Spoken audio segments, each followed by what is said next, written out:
The world is full of paradoxes. And I was innocently putting on my fourth panel yesterday.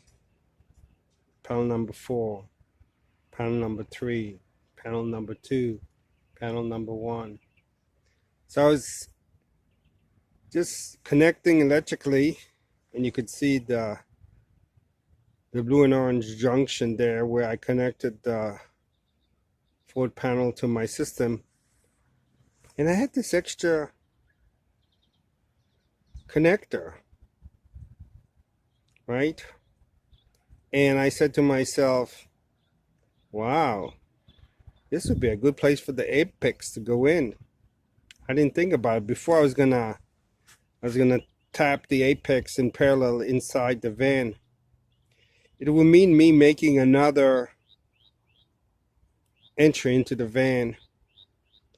Now, this is the entry I have currently. And I kept talking to you, and I showed you before that this one has a flange on it, where I think it's a better, more secure connection.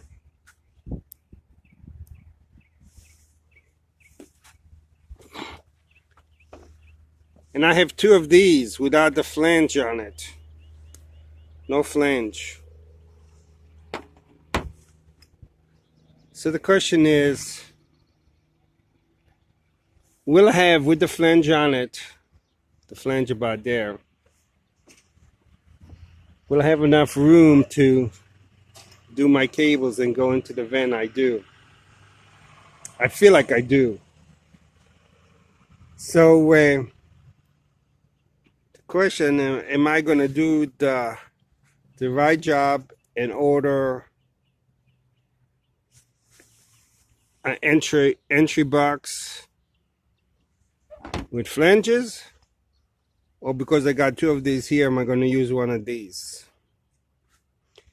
And I got to order this cable that converts from this connection to the apex connection. Drill 2 holes, and that means that in some mannerism, the apex and the Kodiak are going to be somewhat different. They're not going to be tied to the same junction box. And I have to think of the implication of that. And I probably will do a video when I draw it all up as I think about it. So, because you're not supposed to put 2 Kodiaks connected to each other, because a Kodiak could only be fed by one power source. And if it's solar, it's solar.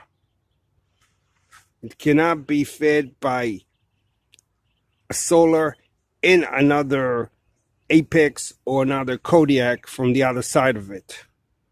So, but this also makes it easier. You know, all I have to do is unplug and plug the cable that's going to come from here to that thing into the apex, or I'm going to have to put a toggle switch. I do not have to put them on the ABC switch, instead be running on different cables. But the money for the AB switch is not wasted, since I have it between the Kodiak and the AGM battery. So I needed an AB switch anyway. But I may not need 2 AB switches anymore. I may just need a toggle switch, or unplug it manually. Oh, so many new things with this apex solar generator.